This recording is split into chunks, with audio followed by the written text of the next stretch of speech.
Hello, everyone. We are once again live from the National Incubation Center on again speaker series with SECP, where we bring topics like we're gonna discuss in detail about the shared knowledge from SECP and the recent updates.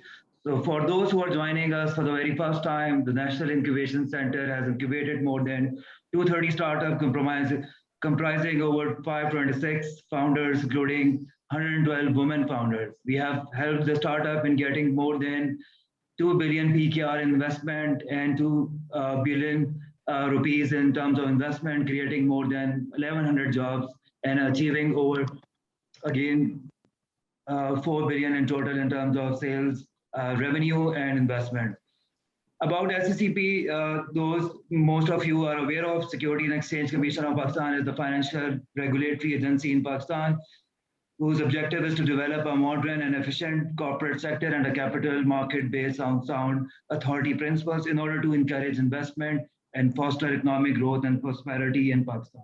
I would also like to mention this is the most loved regulator by our startup and founders through their services. So the first step to developing a thriving startup ecosystem is creating an enabling regulatory environment where business-friendly policies help founders initiate and scale ventures. Today, we will be discussing guidelines on digital distribution platform for mutual funds and securities advisors regime description in continuation of its effort to promote digitization in the non-banking finance services and broaden the investor base in mutual fund. The SECP has issued guidelines on mutual fund platforms. These guidelines set out principles and requirements applicable to mutual fund digital distribution. In this webinar, we will talk about SECP has also allowed the individuals to act securities and features advisors and to act as distributor of units of mutual funds or multiple assets management companies, which is called AMCs, with an objective to promote good governance practices, ensuring investor protection. So in this, the format in this webinar, first we're gonna have introductory remarks by Farooq Sabzwari. I will explain his profile, and then we will have 10 minutes for presentation on the topic.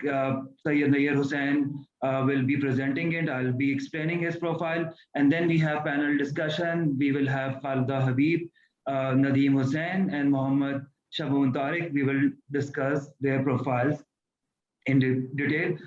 So first, we're gonna have introduction session with Farooq Sabzwari. He is Commissioner at SECP. He is MBA Finance with 5 years of experience in the capital market in Pakistan and abroad. Before joining SECP as Commissioner, he was the CEO of BMA Capital Management, one of the Pakistan's largest firm dealing in financial services. So welcome, Farooq Saab. Welcome joining us today. And over to you for your introductory remarks. Thank you very much. Firstly, NIC for coordinating on this initiative with us at SECP. Thank you, fellow speakers, my colleagues Khalda and Nayyar for putting this together with NIC. Shamoon is an old friend and somebody who's kind of been on the other side of the investment banking spectrum. So I've known him for a while as well. Thank you, Shamoon, for joining. We're missing Nadeem Hussain. Is he on or not as yet? But I want to thank him as well. I mean, nothing in fintech in Pakistan goes through Nadeem without Nadeem Hussain's filter. Nadeem Hussain. Yeah. So is he on or he's not? He is on. Okay, good.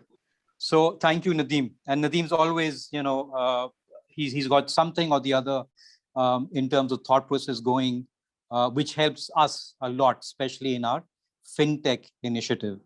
So I'll just backtrack just for a few minutes to tell you why we are even assembling on this important topic. When we sit down as team, specialized companies division, look at mutual funds and mutual fund investors, then the one thing that's really, really bothering us is there are less than or whatever, 340,000 investors only in mutual funds in Pakistan. And that's a shameful number. And that number is even more shameful if we look at AUMs versus GDP. If you look at where the developed region of the world is, I mean, you're more than 100%. We're not even at 1% or 2%. And you look at our investment in equities, which is more, a lot more riskier in nature, then this number falls off the cliff a lot more. So very few people, one, are aware of the equity markets space or are even ready to take the risk that an equity market entails. So we sat around the table maybe a couple of years or a couple of years and a half ago and said, the first thing we really need to attack is this 350,000 number, which needs to go above and beyond. It's shameful when you look at the numbers in Bangladesh. So the sad part is a few years ago, we would compare ourselves only to India and places like Indonesia. Today, we compare ourselves to Bangladesh and we're still falling short. And that's the reality. So what do we think will cover this space in a short period of time? How do we jump from 340,000 number to a number which runs into millions of investors? And that is where the answer sort of lies in our fintech ecosystem or digital ecosystem, which is what the emphasis on today's talk is. So when we started this journey a couple of years ago, we sat down and said, okay, digital distribution, we need to focus on as a first. And I'm basically just referring to the ecosystem in total. So it was very nice of CDC, who had a subsidiary called IT Minds that sort of rose their hand and said, one-stop solution to mutual fund investments in Pakistan, where I can hopefully sit back, over breakfast on a Sunday with family, but be on my computer and shifting money from my bank account to Mizan and from Mizan to, say, Nafa at the click of a button. And that system should also be payment neutral. So I can use my Easy Pesa or I can use my bank account. Any vehicle should accept that payment. So I'm glad to report, I think somewhere in the first week of October, you'll see, although IMLAQ is already operational on Sahulat Sehmarkari accounts, but they will go on to normal accounts as well. But the real, I think, game changer will be when they connect with RDA. So if you're sitting in Dubai, again, on a Sunday, where markets are closed here, and you want to invest money in the market through a mutual fund, that should be made possible through your RDA account, which comes into IMLAQ and drops into a folder at Mizan, or I keep referring to Mizan, which is unfair, can drop to NAFA or UBL or anywhere else. Having said that, because we're looking at the ecosystem, and I'll let Nayyar and Khalda sort of go more detail in it when they present, that we looked at also the investment advisory regime. And the one thought that came to mind was, why are individuals not as much connected to this advisory regime as they should be? Why are we focusing only on corporates or entities? Why cannot an individual with very watered down regulatory environment be an advisor on mutual funds if he's got the expertise? Similarly, so the guidelines for the distribution network have already been created. And as I said, I'm not going to steal the thunder away from my colleagues who will present a lot more in detail on these initiatives. But the thought today now also is the investment advisory regime. Why is that not digital only? Or even the asset management space. So we're also now thinking along the lines of a digital asset management company licensing regime. Again, these are all going to be discussed in detail when Nayyar and Khalda present to you, or when Shamoon also speaks on the topic, because he brings a lot of depth of knowledge from what he sees in the region. With that, I will just open the floor. I think you probably prefer the presentations to go first, but I'll leave the floor to you. Thank you very much. Thank you, Farooq. Thank you for explaining it in details and explaining the need of the time. So next, without wasting time, I'll move to the presentation by Syed Nayyar Hussain. Nayyar Hussain is Director at SECP. He's heading the wing responsible for policy, regulation, and development of the mutual funds and voluntary pension schemes in Pakistan. He is professional and actuary with 3+ years of experience of pensions and insurance, both in the private sector as well as in the regulatory and government sector. He has played a key role in rolling out regulatory Sandbox initiative of SECP, which all we know about.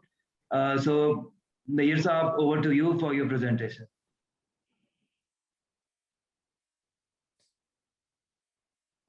Yeah. Thank you, Ali, for your generous introduction. I would share my presentation so that we should be in time. Yeah.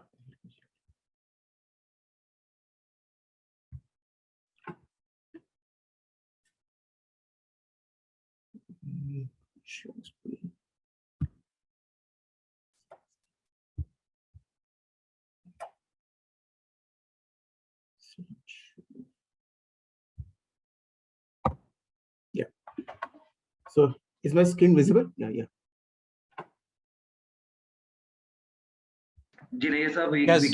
Yes, visible, yeah, please. Great. So thank you, Farooq Saab and Ali, for giving me an opportunity to discuss the initiative which SECP has been taking. Basically, SECP, we are actually focusing on creating a whole digital ecosystem for the distribution of financial services, particularly for the mutual fund and the VPS.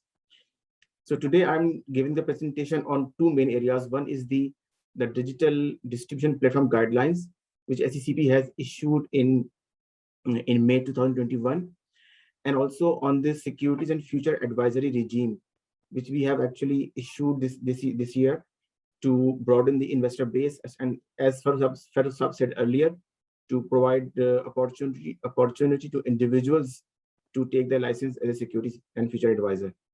Here. So first, I would touch upon the Securities and Future Advisory regime.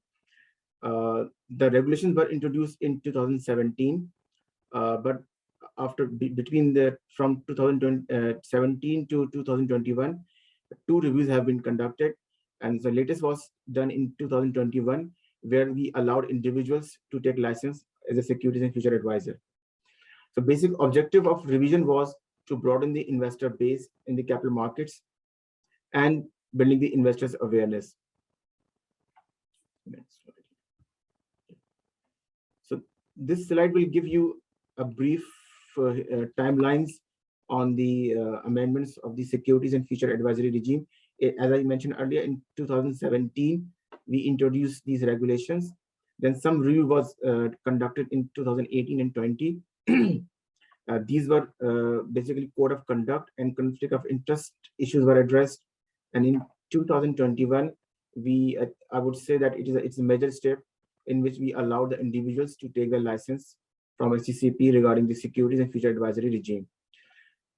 So, so basically, these were the two main areas. One is the ease of doing business and market development, and second was a simplification regime. So the minimum experience requirement of security advisor, previously it was 5 years. Now it has been reduced to 3 years. An individual who is a graduate and only 3 years relevant experience are allowed to perform as a distributor of mutual funds and VPS units. Individual having 16 years of qualification or a CFA correct charter holder are also allowed. Then this was the area of simplification of regulatory regime. We allowed the individuals to act as a Securities and Future Advisor, and the fit and proper criteria was relaxed. And the last one is the capital requirement. For individuals, it is 500,000, and for a company, it is 1 million. So you can just from these figures, you can understand that how easy I think it is now to take this license. Now I'm turning on to the second area, the guidelines on the mutual funds digital distribution platforms. So we issued these guidelines in May 28 of this year. And these guidelines basically prescribe the minimum requirements which the regulator expects from the mutual fund distribution platforms. The main objective of these guidelines was to basically speed up the digitalization space in the services of the mutual fund industry. And these are the key areas of these guidelines. Basically, there are certain requirements regarding the design and suitability assessment. The design should be performed carefully, and similarly, the distribution platforms should be able to carry out suitability assessment, which is the regulatory requirement. Okay, a distributor should conduct suitability of the investor regarding a particular product. The second requirement was regarding information dissemination and complaint handling. So the platform should be able to capture the accurate information and provide comprehensive disclosures and comparisons to the investors so that they can take an informed decision. And similarly, they should have a complaint handling mechanism as well in a digital manner. Then there were requirements relating to risk management and governance. All the security protocols and operationalization of the platform should be conducted in a due and diligent manner. So these are the requirements relating to risk management and governance. Then these guidelines also touch upon the robo advisory. That these guidelines say that if a platform is offering the robo advisory, then there should be the required level of statistical rigorousness. There should be system testing. There should be statistical unbiasedness towards particular investment advice. Then the fifth requirement was that the platform should be able to timely issue the units and different information to the investors. And similarly, redemption of funds should also be made available digitally. And then client profiling.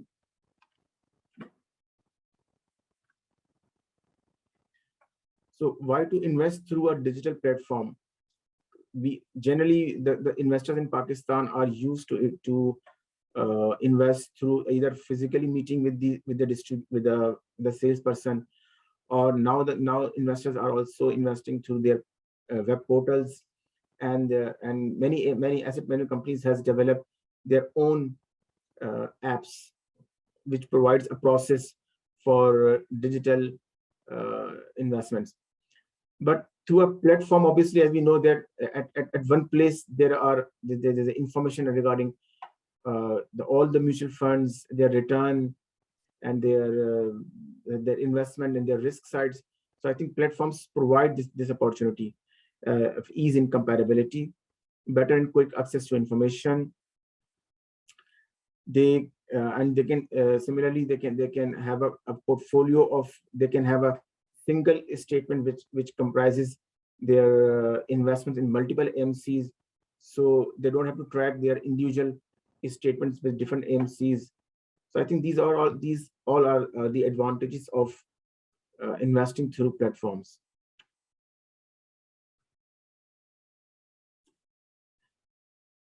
I would like to highlight the Regulatory Sandbox initiative of SECP. SECP issued the Regulatory Sandbox guidelines in 2019, in fact, in December 19. The first cohort was announced in March 2020, and the 6 applications were accepted for testing in these areas. The areas were P2P lending platform, robo-advisory, mutual fund distribution platform through an app at that time. Then there was a digital insurer and equity crowdfunding platform. So 6 applicants were allowed in the first testing, and now the first testing has been done, and all the applicants have completed their testing. And now SECP is working towards the regulatory framework in 2 areas which emerged from this cohort. One is the P2P lending platform and the digital insurer regime. So the digital insurer regime has already been rolled out, and I think the public comments have also been received, and it is in the process of being finalization. And we are also working towards the P2P lending platform. Then SECP announced second cohort in April this year, and after following all the process, the approval was granted to 6 applicants in August 2021, and these are in the areas of digital distribution platforms, digital identity in the AML and KYC using artificial intelligence in facial recognition, Then another important area was the digital asset tokenization on a read basis, and the applicants were also using blockchain and distributed ledger solutions. So this was the introduction of the Sandbox initiative. Yeah. So this is our future roadmap regarding the promotion of digitalization. We want to create awareness regarding through webinars and roadshow and seminars regarding the different opportunities available to the young and fintech sector, and then utilization of the digital distribution platforms. Thank you, Ali. And I think the questions we will take during the panel session. Thank you, Naeem. Thank you for giving us a detailed presentation about the topic. And yes, we do have some questions regarding your presentation. If you can stay and during the webinar, we will try to answer these questions. In the meanwhile, if you sorry, I just noticed my video is up. So in the meanwhile, if you want to answer during in question answer, you can write your answer there. Otherwise, we will take it during the webinar. So the next section of this today's webinar is the panel discussion, and we have very good names in the panel. First, we have Mrs. Khalida Habib. She is Executive Director, Specialized Companies Division. She has experience over 30 years and West 20 years of experience as alone in the SECP, and she focuses on international cooperation, regulation of securities and corporate law, development of regulatory infrastructure and financial market, credit management, and project development. Welcome, Ms. Khalida Habib. And the next we have in the panel is Mr. Shamoon Tariq. Mr. Shamoon Tariq is a partner at Nundra Founder, one of the leading emerging markets investment manager. He has been looking after Nundra's Global Frontier Fund, Pakistan Fund, and Vietnam Fund, according to the City Wire. I was like feeling blessed to have him in the panel because he's he's ranked as top 3 global fund managers in the UK-based ranking agency in the emerging markets category, and his fund has a 5-star ranking by Morningstar. And the third profile we have, I deliberately try to put it at the last because the profile is very big. He's the CEO and President of Tamir Microfinance Bank, Pakistan's first private sector microfinance bank and world leader in branchless banking that we see everywhere. His efforts toward financial inclusion of the economic marginalized have impacted over 10 million people by extending credit and mobile banking facilities to unbanked Pakistanis. Mr. Hussain's bank introduced as the first standalone micro health insurance program in the rural areas to protect poor households from falling further below the poverty line. He is also a pioneer in mobile and branchless banking, as I explained, and serves over 4 million people, making 7 million transactions per month. He is also a champion the causes of financial empowerment, access to healthcare, environment, sustainability, affordable housing, and provision of alternate energy to all Pakistan. I can keep going. He is a big profile. Welcome, Nadeem Hussain Saab, for this panel. So welcome all the panelists. Nadeem Saab, thank you.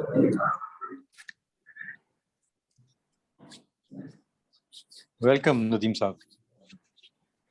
Thank you, Sabzwari Saab. Ji. So we will move on the panel discussions. I have some questions. Some of the founders and the other they showed question results. So starting from Ms. Khalida, so what opportunities do you seek in distribution of financial services, generally mutual funds and BPs for fintech companies? Thank you, Ali, for the kind introduction and giving me the opportunity to talk to the fintech startup companies today on digitalization of financial services. What we consider fintech is more than a buzzword. It's a game changer in the operational model of asset managers, intermediaries that distribute mutual funds, BPS, and the fintech service providers. Basically, the new investors' behavior, they are the driver of change. Investment management ecosystem has to increase efficiency and provide a better customer experience. Pakistan's fintech firms, they have a major opportunity to provide asset servicing and help asset managers and distribution intermediaries to succeed in implementation of this change. Today, the fintech surge is starting to reshape the financial sector on a global scale with inclusion of new actors and attracting significant attention from markets, customers, and investors. This fintech movement is also gaining momentum, though with a bit slow speed, but also in Pakistan. Now, but we consider that there are 4 macro trends that will impact fund distribution value chain in coming years. First is the technological innovations, blockchain, artificial intelligence, machine learning techniques, digital investment platform, peer-to-peer lending. They are all new innovations. Second is the investor behavior. The new generation of investors, they desire more proximity with asset managers, better ability to compare their investment with peer groups, and they are willing to use online investment platform more than what the earlier generations like us, they were used to. Big data and analytics, they make sense of data and they can produce descriptive and predictive analytics on investors' behavior, performance measurement, market intelligence, or the risk metrics. Lastly, the regulation. In the historical ecosystem, it's still in an evolving phase, particularly the regulation of the fast evolving fintech solutions. While when we talk about the RegTech, it emerges as a technology-based solution which create efficiency and automation of compliance tasks. So successful asset management companies, they will adapt product management, marketing strategies to the need of this new generation of investors which are using fintech to make use of wide set of available data sources, including external sources such as social media. Client profiling, it always be supported by the data analytics. I think last week we were having a session with one of the estimating companies who are extensively using the data from various other sources to build the client profile. So I think these are the examples where the fintech entities can help these asset management companies. These are the real opportunities for Pakistan's fintech service providers to offer solutions to these investment management clients and their distribution intermediaries. The options can be applying data analytics to the vast amount of available data in order to improve investor segmentation, provide market intelligence, and facilitate direct-to-customer connectivity. Another area can be optimizing processes in areas like the cash processing, settlement, reconciliation, or the tax management. They can also offer one-stop shop management services for investment funds. And lastly, but not the least, they can create industry initiatives like order management, improvements, and other automations that can create further efficiency in the value chain. If you look at other jurisdictions, robo-advice platforms, they are targeting clients with their new goal-based investment strategies, and the focus is on the lower cost fee structure based on the big data and advanced analytics. These robo-advisors, they will become more personalized and specific over time, going beyond the existing portfolio allocation and investment products. And lastly, I would like to say that these fintech companies, they have once in a generation opportunity to modernize asset management industry and its distribution model to address what are the needs, operational needs of, or the challenges of this future and the current investors. Thank you. Thank you. I think fintech is what we are talking about everywhere in Pakistan. Fintech is on boom. We have seen the recent investment which has already raised the bar of we used to think that maybe $1 million, $2 million, or maybe $5 million is a seed round, but we have seen over crossing $10 billion at the seed round. I'll move on to Shaboon Tariq.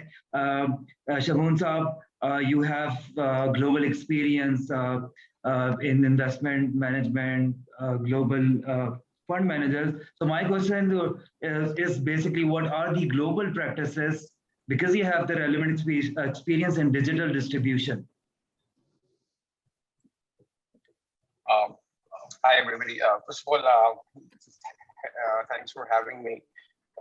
I believe the audience here is more of a startup and from the NIC and the aspiring entrepreneurs who are looking to tap into the digital wealth management part of it. So I would try not to flood you guys with the data, a lot of numbers, but if there are any questions, you can come forward to.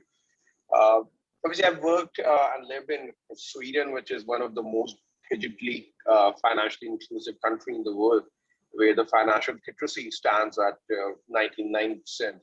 And they don't just invest in the Swedish equities, they actually invest globally, whether it's Vietnam or Russia.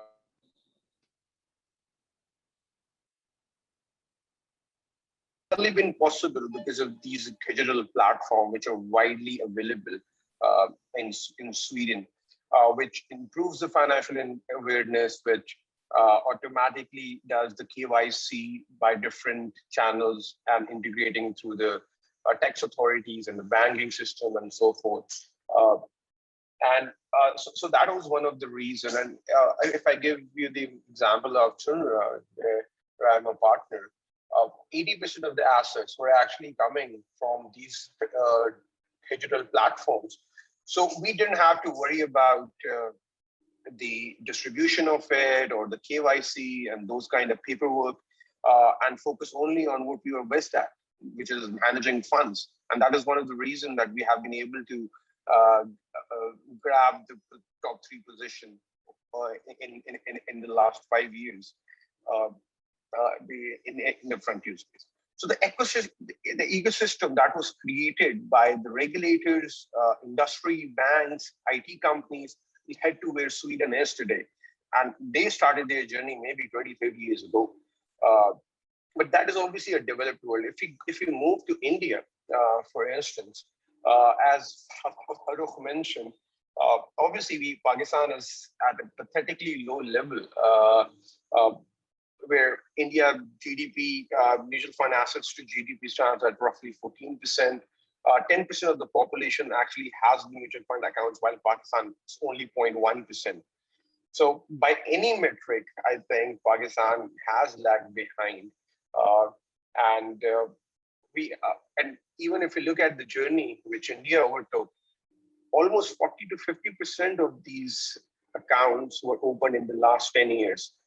So what we can conclude even from India, which we are more comparable. We might not be comparable to Sweden, but we are comparable to India. And 20 years ago, we were actually ahead of India, but let's not go there. But most of the account openings were actually done in the last 10 years when they brought in the digitization. So they were a bit ahead of the curve. They understood what's happening. And that's where Pakistan's regulatory system and the industry didn't understand. I'll just give you one metric. So algorithmic trading, for example, in US, 100% of the trading is done algorithmically through the computers. India is at 50%. I'm pretty sure that Pakistan, most of the Pakistanis wouldn't know what algorithmic trading is actually. So that is a journey where the world has been and where we have been. But regardless, I guess it gives me a ray of hope that regulator SECP has kind of stood up, and this webinar and the series of webinars that they have been doing and they will be doing, it's very encouraging to see actually that we have started moving towards that at least.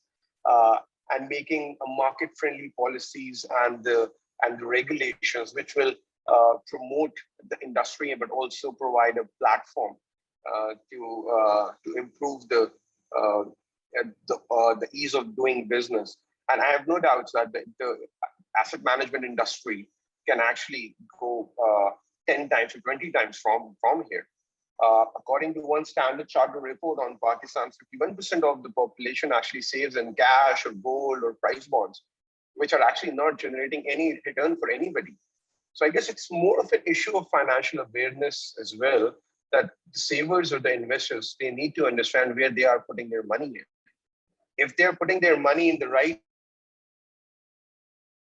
assets, even if they're having gold, it's much better to move towards digital gold and move towards the formal asset channels. So I guess the regulator, the industry, I would blame the industry more, that the asset management industry, they did not work more on the financial awareness side of the consumer. Regarding SECP, I think it's a wonderful initiative that they are doing. I'm not saying that they are there yet. I guess they still have to go a long way, but it really should commend the efforts that they are doing. They need to still increase the bandwidth. The people who understand the new trends, they actually try to be ahead of the curve rather than when things happen and then even the underdeveloped countries take up and then Pakistan adopts those policies. I guess that has been the challenge. But with my recent interactions with SECP, I think, and I really believe that, and I'm privy to a few of the facts and few of the new policies that they are working on, and I believe they can be a game changer. Yeah. So all in all, I guess it's a great opportunity for new startups and even the existing companies to capitalize on the digital wealth management side of Pakistan. The industry is too big. So even if we move from 0.1 to 0.2% penetration, that is 100% growth. And while the potential is to go up to 10%. So I think it's not just we look at the digital distribution platform, but I guess we should look beyond that as well. What's happening in the world? We are now the machine learning, AI, algorithmic trading, data analytics, as Ms. Khalda presented. They are taking the role. Similarly, we can reduce the cost. Like current expense ratio for the mutual funds are around 4 to 5%, which means 4 to 5% of your assets are actually being charged in the fee. So now the world has moved toward the passives, like without compromising on the returns, you can actually reduce your fee. And if you accumulate for example, if it's pension money, if you accumulate it for 20, 25 years, you're actually losing 4 to 5x on that. So I guess it's not just one area which is being opened up. I think the entire ecosystem needs to be rebuilt, and there are tons of opportunities there. Yeah, we have seen the attitude change and the willingness to bring the change among the regulators, especially the SCP and their initiatives.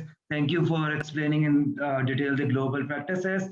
So coming to you, Nadeem Saab, thank you for joining us today. So you have proven growth record. So my question will be to you is, how will you ensure growth of digital clients and bring awareness among those with reduced level of financial literacy? Thank you. Just a minor amendment that while I did create Tamir Bank, I sold it 6 years ago. So I'm no longer the CEO and president of Tamir Bank. I'm now the chairman of Planet N Group of companies. Yeah.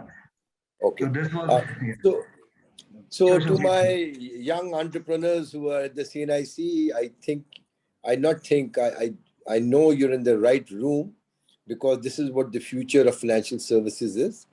Even in a country like Pakistan, it will take time, but given the archaic architecture, legacy systems, and the horrible customer journey that the banks have, there's a huge opportunity.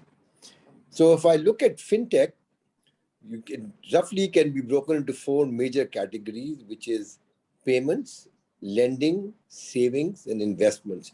We're going to focus on investments today, but just a little perspective for you, because there's opportunities in all 4. On the payment side, we've seen the most advancement. There are about 12 EMI licenses with the State Bank right now. But prior to that, even 6-7 years ago, Easy Paisa started, and then obviously Jazz, more than that, sorry, about 15 years ago. And we changed the customer journey. And this It's very relevant to what we're trying to do right now. When Easy Paisa came in, we basically changed the customer behavior and changed the industry.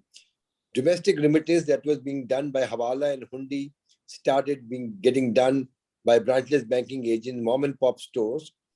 And the change in the behavior was the comfort we provided to the customer that the money they're giving at a Kiryana store would be transferred and made available to the recipient on the other side. जहां से आप दूध मक्खन खरीद रहे थे उसको आपने एक बैंकल चैनल बना दिया. And it took us time to change that customer behavior. Once the customer behavior changed, then we changed, and there was a financial revolution as far as domestic payments were concerned, whereby there are only 11,000 or 15,000 bank branches, and there were 90,000 locations open 7 days a week where people could do financial transactions. So the point I'm making is that you can change customer behavior and you can achieve scale. It takes time, effort, and investments. And if you want to do that for the investment piece, then I'll come to what I think needs to be done. On the lending piece, if people don't know, the 34 commercial banks which make tons of money in Pakistan only lend to 1.1 million customers. That's it. The entire banking industry's active customer base is 1.1 million. The microfinance base is about 8.7 million. So only 9.5 million active loan customers in all of Pakistan. But recently with nano lending, just 3 institutions have achieved 2 million loans, digital nano loans, which are just based on your smartphone data and are provided in under 10 minutes, cash in your hand. It takes you 1 month to 90 days to get a credit card or a personal loan from a commercial bank if you're new to the industry. So, ladies and gentlemen, this whole game is about changing the customer journey. Everything else is secondary. Data analytics, customer profiling is great, very good, but you need to change the customer journey. All those things help in change the customer journey. If you can change the onboarding process, the redemption process, the customer complaint process, make it easier, then when you get scale. On the saving side, Pakistan's saving ratio is single digit because Pakistanis don't save in bank accounts. The biggest asset category we have in Pakistan in savings outside the banks actually is dollars in people's mattresses in their home, followed by gold, and obviously cash in terms of amount, about 3.6 trillion rupees of cash floating in the system. And Pakistanis save by putting committees in the urban areas and the rural areas, they invest in animal husbandry. So if you're looking to create solutions, don't think about another banking account with 3 checkbooks free and 2 debit cards. Think about savings through committees, think about fractional gold, think about person-to-person related activities. That's where the big traction will come, because the bulk of your population is outside the banking system. And with the youth population of 55% under 25 years, that's what the big opportunity is. Now let's come to investments, which is the focus of today's discussion. We are, pathetically low, in the amount of investment that's into the capital markets, whether it's through personal brokerage accounts or through the asset management companies. Now, we have many things going for us, which many other even advanced countries previously didn't have. We have a national identifier. We have NADRA, we have CNIC, where you can actually, to a large extent, confirm a person's identity. And then you have another service called PMD, because all your phones, which is about 110 million unique customers, are biometrically verified. So you can actually sync your phone number with your CNIC, and you're pretty sure that I'm not using somebody else's CNIC and my mobile number to open an account. So KYC to a large extent in Pakistan is very doable. NADRA is probably adding facial recognition to biometric. So you're going to further have identity solutions done. So that's not our issue. Our issue has been and will be until we change is twofold. One is customer awareness. How many people understand the risk associated with investment in even money market funds where there are no capital is at risk? How many people understand the risk associated with basic equity market investments? Now, the point that Shamoon made earlier is the relevance to India. India's level of financial literacy is relatively similar to ours. They started their Aadhaar card well after us. Now they've got Pakistan's tax, they've got UPI, and we are still struggling to get there. But those were railroads that enabled those account opening. You can open a bank account in Pakistan now in 1 minute. A mobile account, all you have to do is send a string to 2 telco banks, *786# in a CNIC number, and a mobile account which has limits on it gets restricted. The amount you can do before you do a physical KYC. But 1 minute account in Pakistan have been around for now, about 10 years. And that's the reason you have 55 million wallets. So we were able, as an industry, with the regulators' help, to benefit from the national identifier and the biometric SIM verification we have in our country, and create a very simple level 0 wallet, which you can do over the phone with no physical need to go to anybody. That's missing in our investment industry. Obviously, in the investment industry, the profile needs to be established and the credentials done, but a mobile account is simplified, low value, because your average investment is going to be what? 1 lakh rupees, 5 lakh rupees. Because of that cap that you can put on those accounts, a much more simplified version of opening a brokerage account needs to be done, or an account with the AMC. You can't have a 7-page document and trying to go to the masses and increase scale, and which is still in its physical form, even though it's digitized. But if you digitize a 7-page form electronically, it doesn't change your customer journey. It changes it to the extent that you don't have to physically go somewhere. So if we can open a mobile account with a string, we should be able to open an account at the AMC or a brokerage account with a cap, so that so it's not a 1 crore rupee investment allowed in that account within seconds or within minutes. That's changing the customer journey. That's allowing the customer within a minute to open an AMC account at the AMC or a brokerage house, whether directly through an AMC or through a platform. A platform is only as good as what the AMCs allow it to do. I can create a platform and get the customer to come onto my platform. I can have a financial comparison engine sitting over there.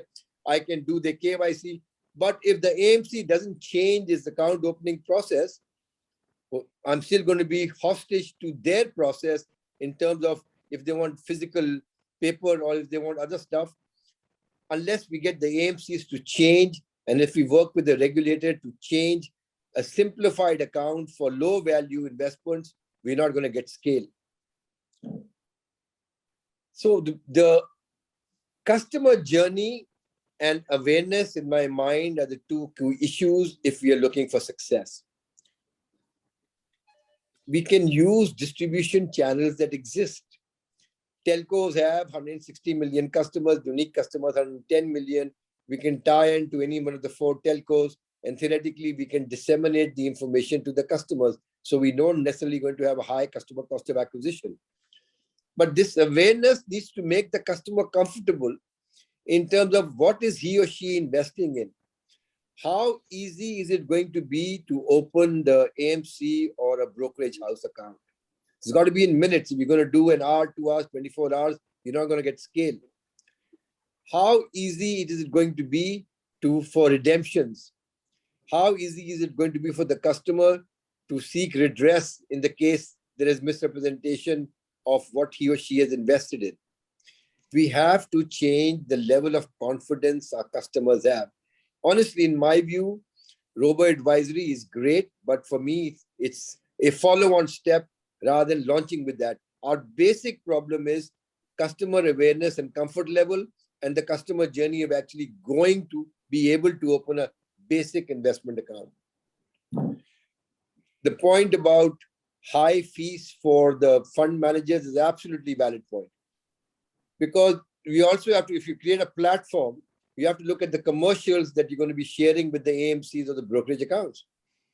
If your commercials are not going to even cover your basic KYC cost and operation costs, then what's the use and how are you going to make your platform viable? So we need to look at that as well. I'm going to stop here because I've made my point and I'm going to close with that. I believe we have the potential of not only increasing the current investment, not 100 times, 1,000 times, but a multiple of that, because some of the railroads exist. Why can't we use the credentials that we've got for a basic wallet for the same thing for a brokerage account? The two regulators get together and say, if you have a wallet, that means your CNIC has been checked, your account, your phone and CNIC have been synced. Use that same data, the 55 million wallets that we have, to automatically open a simplified low-level brokerage account, and then suddenly you have traction. Then the asset management companies have to do what they're supposed to do, provide great returns, as opposed to provide returns compared to the KSE index. Why should I pay 2% or 3% fees if the return is going to be what the index is giving me? So that's again is going to be when we get more sophisticated, but you can't get the customer in the first place. So that's what I want to talk. I think we have a huge opportunity. I think anybody who's focusing on the four elements, fintech, within fintech, lending, savings, investments, and I can add insurance to that well, as a huge opportunity. Because we're starting off a very, very small base.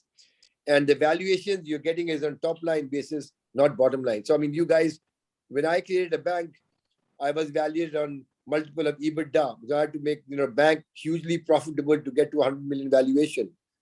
We've got a valuation of 100 million of a company which is yet to start. So that's how hot the fintech market is. So I called the guy, I said, man, I'm going to learn something from you. मुझे 11 साल लगे थे एक 100 million company बनाने में, तुम्हें 6 महीने लगे. So my hair must be white, but you got something going which I didn't have. That's the change in the market. So the guys who are getting into this industry, Pakistan is getting hot because Pakistan is, compared to valuations, severely undervalued compared to its neighbors. It's a huge country. It has a national identifier. It has some very solid regulations from the SECP and the State Bank. So we have a lot of the enabling environment. A lot more needs to be done, but we are well past where we were 5 years ago. So you guys are in the right room, in the right space. And I encourage you to think about what we've talked about today by the other speakers, and the commissioner. And I think, you'll get success. Thank you. Thank you, Nadeem Saab. Like you said about neighbors, Azam Yahya has mentioned in the comments that India started their algorithm trading journey in 2012. India has now taken over France and its 7th largest stock market with USD. He has also shared some links. So I want to move on to Ms. Khaza. Before that, Nadeem Saab, you have discussed challenges in very detail. If you want to add any other challenge that you want SECP to answer before we move to Khalida, if you want to add Ali, let me actually just address a few of the things highlighted by Nadeem very adequately. Ek to, we are all cognizant that the customer journey needs to improve for sure. So every time we sit down with the AMC community and we're talking about only investment, the investment customer journey, I fully hear you. Why is it not possible to just open a bank account and open an AMC account simultaneously? Why should the paperwork be so different? And even if it's different, why should it be 5 pages of difference and not 2 single disclaimers which are different? So having said that, that's the discussion around the table at the moment. So Sahulat Sarmayakari, when we introduce that, and that's the first thing that's coming out on IMLAC, the jump to a normal account is causing them so much stress because of the customer journey. So the good news for all of you and for potential investors in Pakistan is that the regulator is fully on board. We realize even the best fintech solution will not get us where we need to be, because this is going to be a combination of hand-holding the investor, and that hand-holding needs to come from an increase in education of what financial risk is or what financial literacy actually means. So when he goes to that disclaimer where he's going to equities and he's entering a risk parameter which is higher than money market or income funds, that he realizes that risk himself when he tick marks it. But that should not mean 6 pages of disclaimers. It should just be a cross that he makes online. And that's about it. We're good to go. Having said that, so customer journey, fully focused. I think investor education, we've clearly also failed at. And I'm not blaming only the SEC. I think everybody around the room, even bigger AMCs whose fiduciary responsibility it was to go and educate the masses, have not done that. And I hear you fully on the fees.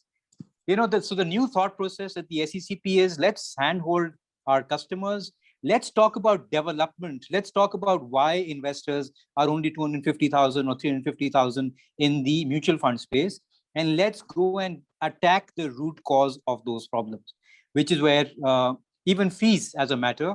I think my own pressure point for introducing ETFs, I hope people have looked at it, which is the exchange traded funds. They're a beautiful concept for passive investments. So next time your investment manager comes to you and says, I've given you a 25% return, you should basically turn around and say, if the market's given me 25, what value have you added? And just simply park your money in an ETF which matches the index's performance without giving this 3, 4, 5% fee. So that's also some of the thought process in the background at the SECP. I just saw that point. Sorry. Yeah. G. So the 4 ETFs that are listed in the market, they have a tracking error of 3% and expense ratio of 2.5%. So no, that's not I think, true. That's not really. No, I'm clearly missing some numbers which I'll get the team to do, because I thought it was just the market maker spread, which is now down to 0.5%. No. I don't know if you've traded the latest fund manager report, and so basically that is it. So I think also, unless you bring in the new players and rely on the existing players to do something, I guess you have to create an environment of competition where the new players are coming in with the efficiencies where they are more capable of bringing in. I guess that would actually do a lot in that. So for example, if you look at the telco industry, Pakistan could never be a market of 5 telcos. But at that time, when PTA gave license to 5 different telcos, and I'm aware of the fact during that time that there were many questions raised. Why are we giving 5 licenses? The market is only for maybe 2 or maximum 3. But that created the environment of competition, and which led to the lower call rates and new added services and so forth. Nadeem Saab, I think you're on mute.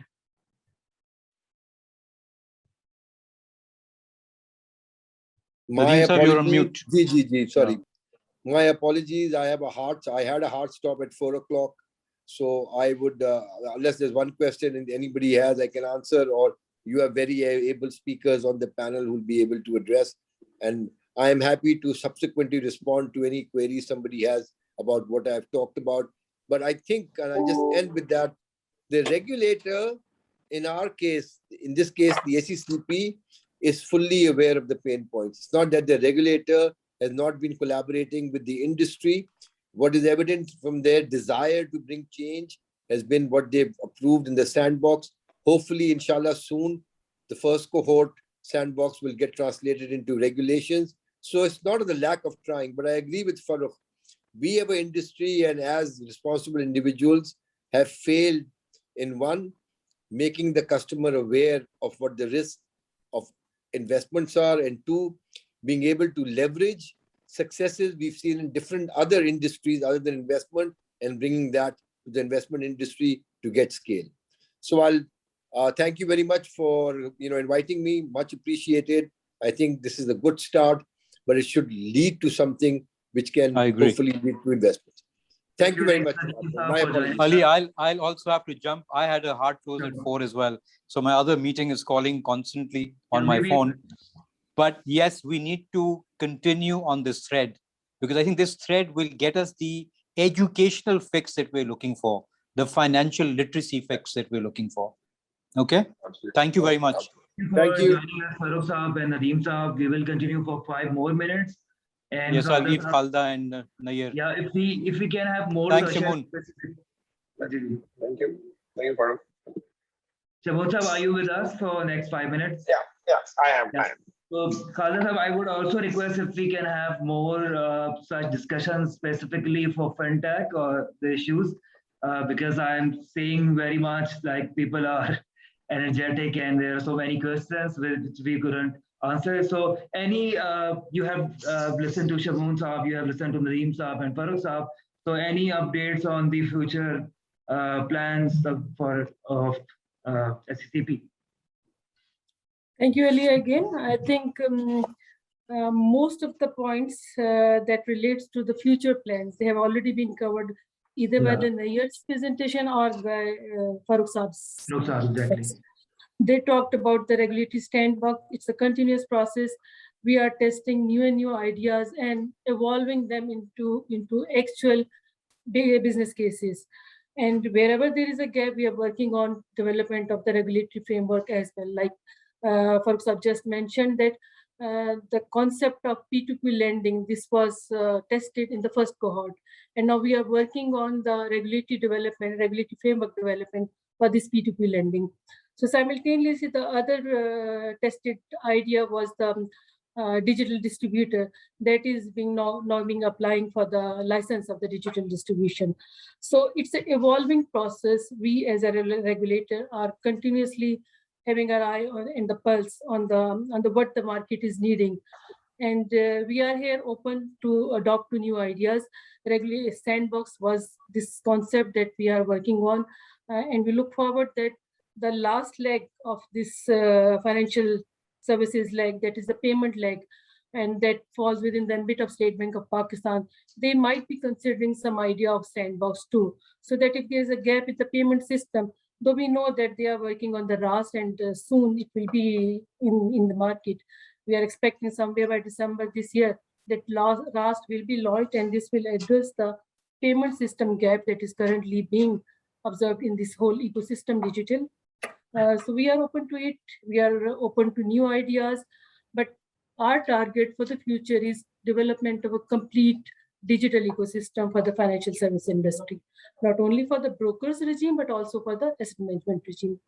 On the asset management side, we are working on the digital distribution. Farooq Saab just mentioned that in MLAG, the first digital distribution onboarding platform will be launched in somewhere in the middle of the October. And most of the AMCs, they have not only developed their own digital platform, but they are also hooked with this MLAG platform. And other regulatory changes that we have also introduced are the changes made in the Securities and Futures Advisors regime, where we encourage young, talented people to come as in the advisory role. We have reduced the regulatory requirements that were relevant for the financial side of these advisory regime, as well as the experience. So young qualified entrepreneurs, they can come as the advisors too. And we encourage people to come into this regime. So while we are working on the complete digital ecosystem, we are working on the digital onboarding. Earlier, it was only for the Suhula Sarmayakari account. In December last, we allowed digital onboarding, whereby investor can do all the requirements through digital means to onboard on the asset management company. Now, in the next phase, we are working that this digital onboarding will be linked with the RDA too. We are working on the digital investment advisor. We are working on the digital AMCs, digital trustee, and the distribution system adjustments mentioned. So it's a complete ecosystem. Hopefully, our future will be complete digitalization of this. Thank you, Khalda Sahib. Shamoon Saab, any last comments you want to make or you want to give? No, I think it's a wonderful initiative that SECP is taking.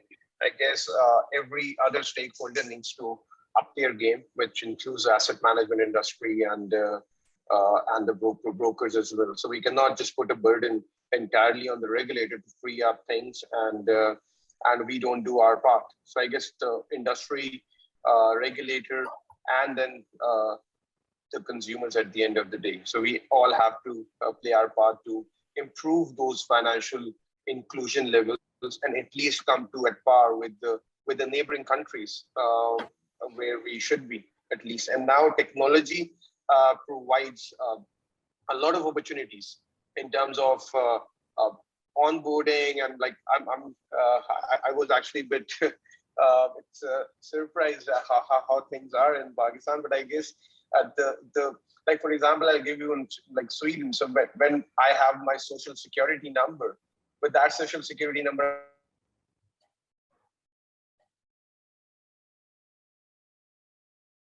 $500,000 loan on that, I can open my investment account, I can have insurance, I can have everything. So with the kind of system Nadra has created and kind of verifications, we can leverage on the data that is already available, and we can actually try to improve. And that will also bring some benefits to the government as well, as the government is the largest borrower of the banking system. So when they're generating funds from the outside channels or from the individuals, I guess that will create a lot of opportunities. So I think if Pakistan gets to it, even half of where India is, or any of the regional countries, I guess there's like a lot of employment generation in the tech side of it. We don't even have the data scientists just to cater the kind of market. So we are 5th populous nation, so it doesn't make sense that we are at the levels where we are. So hope we'll see if we speak next year. I think we'll have different numbers on our plate. Exactly, and with people like you and with your contribution, I think the regulator can better understand the problem that we are facing. Thank you for your time. Nair Saab, Khalda Saab, I would request you to stay just a bit. We will just try to answer 2 questions that we have in question and answer session. What are the legal requirements to start a robo-advisory services? Nair Saab discussed it, and if you can have a short answer. And then there was a question from Mohammed Shabir, is there any repository of mutual fund account holders data, how it could be made accessible to newcomers? So if you like to answer these 2 questions. Any of you? It's regarding the robo-advisory setup business. Basically, they can take the license as a Securities and Futures Advisor, and then they should have their robust systems of offering the robo-advisory. But on the legal side, they can take us a license as a Securities and Futures Advisor, and then they can start the robo-advisory business. And there is one more question regarding the robo-advisor. Azam Yahya, given the guidelines have already been issued for the robo-advisory, do new robo-advisors have to go through SECP Sandbox? Actually, regulatory Sandbox is not a mandatory thing, basically. So they don't need to go through a Sandbox here. And on the 3rd question, any repository of mutual fund account holders data, how it could be made accessible to newcomers? Actually, the mutual fund industry's record is being maintained at the NCCPL as well, but there's a project on which the work is, I think, going to be started, is on the centralized gateway by the CDC. So perhaps a repository will soon be there, I think. May I ask why they need the unit holders data? Because, there are certain confidential informations that are pertaining to the unit holders and individual customers. So based on, because we intermediaries, or even if they have the data with the NCCPL, it's a confidential data that is accessible only for the intermediaries. And on the investment advisory question, just as Nair mentioned that they can get license, the requirements are minimum just ₹1 million in the financial capacity, and master's qualification with, I think, a couple of years experience will suffice them to go for the licensing, unless and until they don't have any negative thing, any adverse thing on the fit and proper criteria requirement. So we are open. They can come for the license of advisors. And I think it's time to conclude. Thank you, Khalida Saiba. Thank you, Nair Saab. Thank you, Rasti, Innovation Office of SECP. Thank you, Numair, for helping us out in organizing this event. Thank you, everyone. Thank you, participants, for joining in. Nair Sahab, I would request you to see the comment or post on Facebook as well. We went live. We might have questions there if you'd like to answer in your free time. Khalda Saiba, if you can, thank you for joining in. Thank you for your time. Stay tuned. Thank you, NIC team, for the collaboration. Thanks a lot. Okay, thank you. Thank you.